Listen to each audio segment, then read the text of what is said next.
Oh, that white oak's not producing this year. Hey folks, I'm Bill Langer. You're watching Traditional Adventures TV. In this video, we're going to go over some scouting tips and some hunting techniques that I've used over the years. I've been successfully taking deer in Connecticut since 1981. It's now 2022, so that gives me about 41 years of observing whitetails, and I have some experience in it, and I want to go ahead and share that with you. For some of you veteran hunters out there, this will be all old to you, but you new guys just getting into it, and specifically people just getting into traditional archery, hopefully this will help you out and make you a little bit more successful.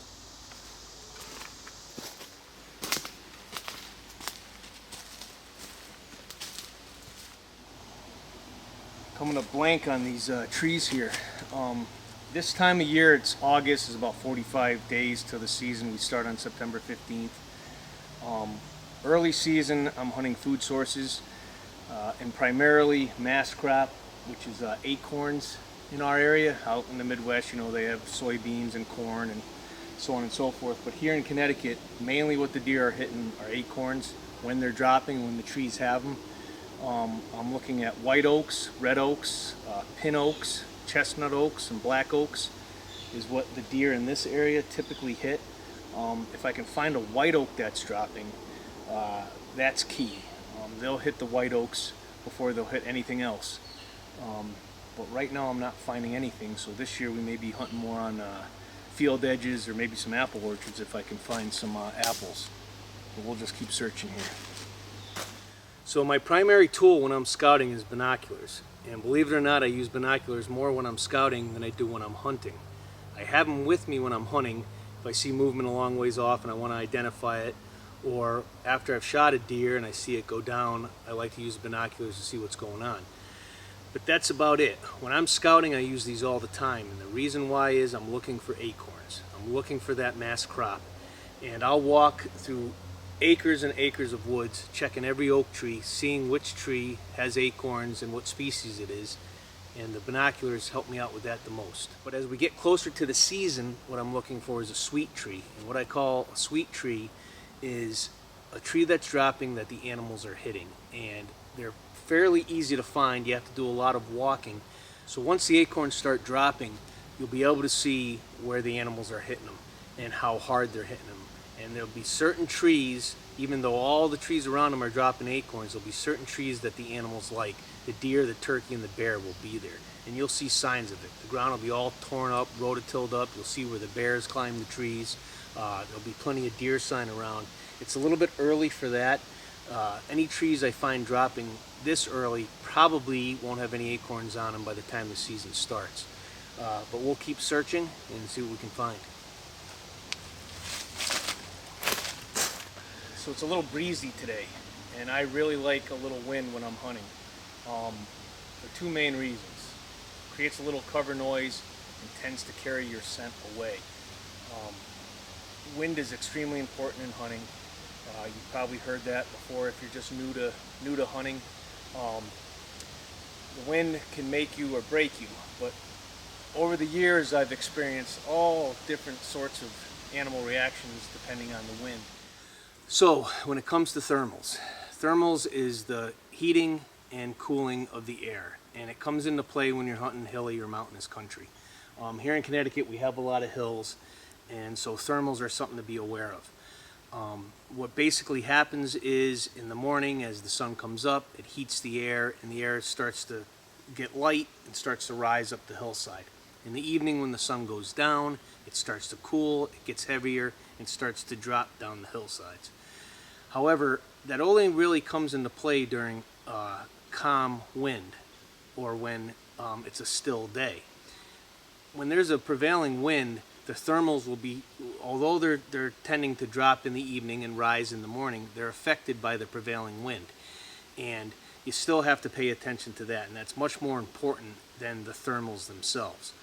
Deer will use the thermals. I've watched them use them like we think they should textbook, but in the 41 years that I've been doing this, just as many times as they use the thermals and are paying attention to them, it seems like they are not. So each situation's different. The biggest thing is prevailing wind. You want the wind in your favor. You don't want it blowing from you to where you think the deer are coming from. In Connecticut, you can have an idea where the deer are, where they're bedded, and just as soon as you think you've got them figured out, they'll come from any direction. So just being up in a tree, being scent conscious, and always try to use the prevailing wind to your advantage, like when you're walking into the woods. So as far as entrance to a tree stand, you always want to try to pick the best route. In my opinion, the best route is having the wind in your favor. Again, when you're walking into your tree stand, you don't want the wind blowing from you to where you think the deer are or they will be coming from later. And that's the most important thing, is make sure the wind direction is right. And your entrance to the stand is using the wind in your favor. You don't want to cross where you think the deer are going to come through the woods, where the trails that they're using. Try not to rub up against the trees and branches and brush as you're entering your tree stand. But the most important thing is to make sure your wind is not blowing from where you're entering the woods to where you think the deer will be coming from or are bedded at that time. I have one instance that I can remember that I used thermals to my advantage, and I've used them many times over the years, but this one particular one, and I believe I have video footage of it, deer were bedded towards the top of the hill, and they were on a shelf right at the top. I had a stand set about halfway up. Early season, there was acorns halfway down the mountain where I was, where my stand was. So I walked in early. Thermals are rising up the hill. They're at my back, but as they get up towards the shelf, the wind is blowing them across the side of the mountain. I couldn't get all the way to the deer, but I could get part way there.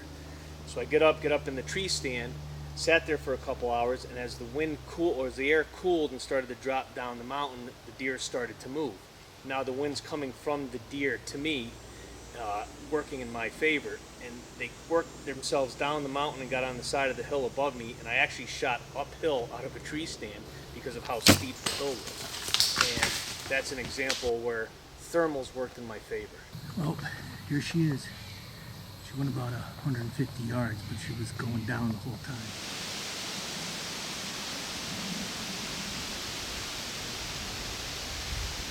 So this particular tree stand setup here has been here for years, and the reason why it's here is I've got thicker hemlocks over here. These hemlocks go for a couple hundred yards that way, and there's some oaks in there, and then it breaks out here into this open hardwoods, and I'm right on the edge of it. Open hardwoods here, there's more hemlocks down below there. The deer, it's just natural edge. It's just like hunting the edge of a field, the edge of a corn field. This here, the deer like to work this edge. They will come in and out of the thicker hemlocks, but they just like to travel this edge here. You can see the ferns are growing here because it's a little bit more open. That particular tree over there, that hemlock, where they just break out of the woods there, in the middle of those ferns, there's a scrape there every year. And I've killed several bucks out of here, and I'll put a few of them up, a few pictures of them, but it's been a real good tree stand, and all it is just transition from thicker hemlocks into more open hardwoods. They just really like this spot, travel through here all the time. Aha, so here we go. So I got a pin oak here, and it's loaded with acorns. Now, I've hunted this spot before. In fact, I had a tree stand down here last year. I can see the tree. It's only about 60 yards away. And this particular pin oak had acorns on it, and it has it again this year.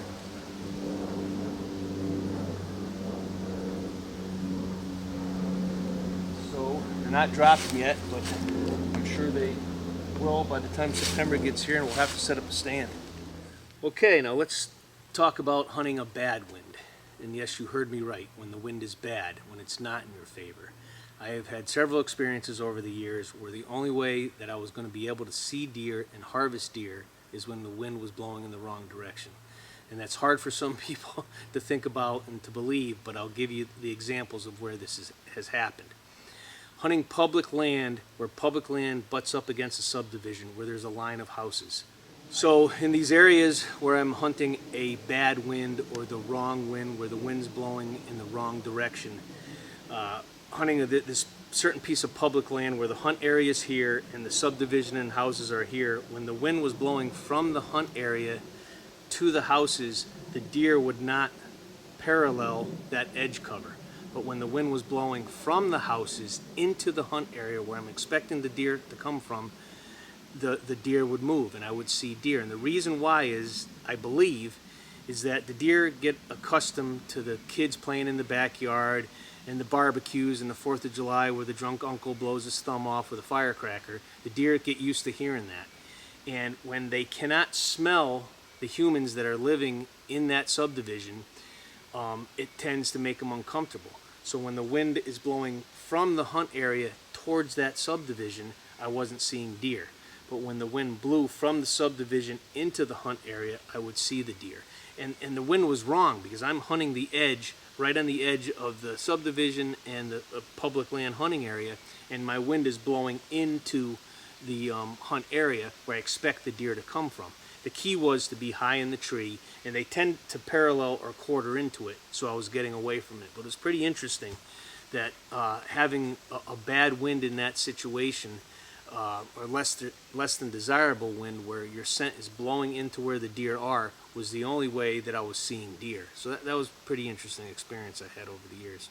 So we're starting to get into some pretty steep country here, and it's the middle of the day. There is cloud cover, but the thermals, for the most part, I'm feeling them come up the hill. But as we climb this hill, they switch back and forth, so it's not a constant. Because of the way the wind's blowing, the thermals will catch that draft coming from the prevailing wind direction, and they'll blow along the side of the hill at some point. Deer will often use that as well. They'll bed on a shelf halfway up a hill, and the wind will be coming up the hill, but it'll also be blowing from whatever the prevailing wind is, and they're catching scent so that they feel stable where they are.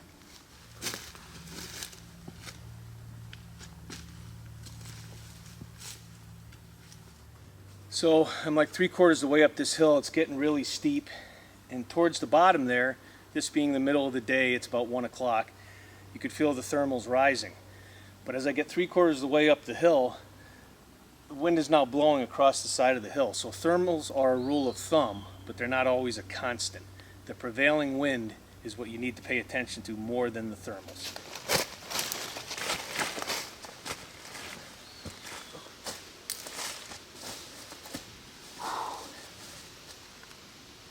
So when I'm out scouting, I'm also looking for this. I'm in some real steep, gnarly, like billy goat country. It's all broken rock. Got heavy, heavy cover up on top of the hill here, thick, thick laurel and open hardwoods here. I'm a long ways in on public land right now, and when the pressure starts to hit the deer, when the public starts getting after him here on public ground, these big bucks will head up into this real gnarly country, and I've killed a lot of deer in terrain like this. The deer know they're safe. Most guys won't climb into areas like this, and I've shot deer and they've tumbled down the mountain just like you see mountain goats do because it's so steep and so thick. So head to the cover that they know the humans aren't going to bother them in. And if you know that and you're willing to hunt it and willing to hike into areas like this, you should increase your opportunities.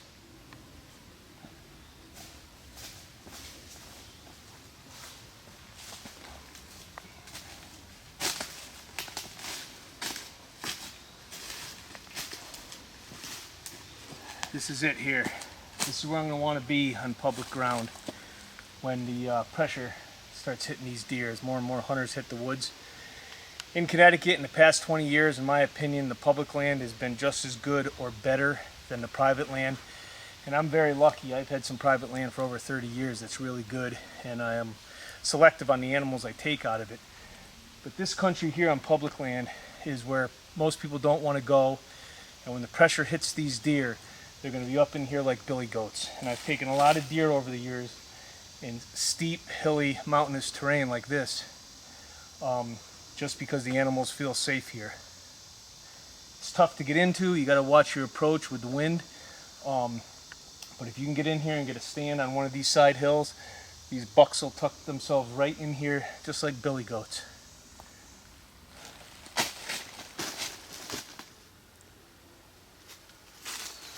Alright, this is what I'm looking for here. Got an old rub from last year. Super thick cover. When I'm looking for big bucks, I'm looking for buck sign going into super thick cover. This is all thick laurel in here. You can see, the camera can't even see through it as we get a little bit deeper here. Super thick laurel. We just came up that steep bank. These big bucks are going to be in here. You just got to find the right wind direction, set a tree stand up, hopefully find some acorns that are dropping. And the biggest thing when you're traditional bow hunting and setting your tree stand up, you want to set your shots up for 10 to 15 yards. Traditional bow hunting is about getting close. Not how far you can shoot and how accurate you can shoot out to distance. I shoot very, very few deer over 20 yards, and the majority of the deer I kill are from 8 to 12 yards. This would be a great spot for a stand right in here. I've actually hunted in here before. So I'm standing in a corridor here, and what a corridor is what I call a corridor, is you got an open area through thick brush. You got thick laurel over here to the right. It gets really thick, you can't even walk through some of it, and then thick laurel over here to this side. And right through the center here, if you follow me with the camera, there's an open little spot that goes through this thick laurel here. And it's only about, I don't know, 7, 8 yards wide. And the deer are going to use this. They're going to use this to travel through the thick stuff. This would be a great place for a tree stand right in here. Thick cover that runs for hundreds of yards on either side. And a nice open area, easy for them to walk through. And it just, if you look ahead here, it just continues out through there.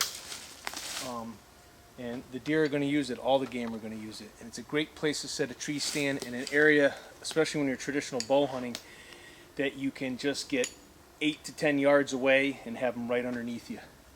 It's a great spot. So this corridor here just continues right down through the woods.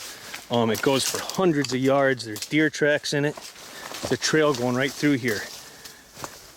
But you can see there's thick laurel off to the right and to the left. And then just this natural corridor, and you can see the trail that goes down through it. This is a great place to consistently kill whitetails with a traditional bow and arrow.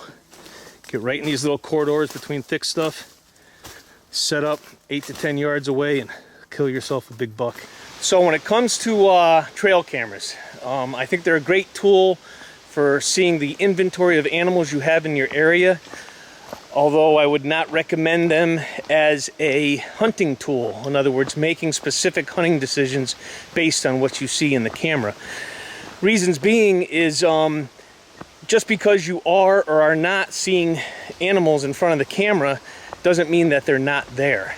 I know lots of guys, they won't go hunt a stand in a good area because they haven't gotten pictures in the past couple weeks. Well, the camera is limited to the direction it's pointing in. And not going just because you're not getting pictures, you may really be selling yourself short. So I'd use them as a tool to see the inventory in the area, but not to make specific hunting decisions on when to sit and where to sit. I think they still fall short of being the magic bullet when it comes to that. So this trip was all about pre-season scouting. And my main thrust here in the Northeast is to find mass crop, which is acorns, and I've walked all over 200 acres of land here and only found one tree with acorns on it. So that's probably where I'm going to set up a stand this year and hunt. But some other tips, that's a couple things like gaining access to land.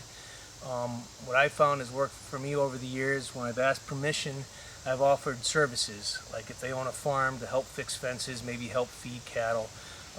Or maybe if you're a tradesman, an electrician or a plumber or a carpenter, and can offer services that might help you gain access. Another thing that worked for me over the years was taking a kid with me when I asked. I used to bring my daughter with me all the time. And when she was 7, 8, 9 years old, and it was real hard for people to say no when you ask permission to hunt with your daughter on their land. So that worked out well for me over the years. So stuff like that can help you. You know, just some ideas to help you gain access. So I was lucky. I had a father that took me hunting at a young age, and as long as I've been alive, I've been in the woods, and you just start to pick up and learn some some things naturally along the way, and it's made it a little bit easier for me having a mentor. But if you're new to this, there's a lot of YouTube videos and books you can read on getting started, and I've given some basic beginner tips. The biggest thing with traditional bow hunting is to try to set the stand up where you have a close shot and practice for close shots. The idea of traditional bow hunting is getting close and not missing.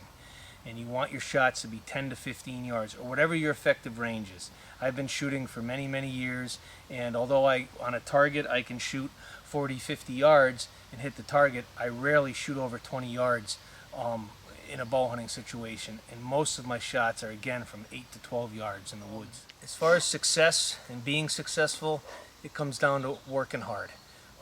You've got to work hard, just like anything else in life. You got to prepare for it. The more you prepare and the harder you hunt, the luckier you will be, and that's important.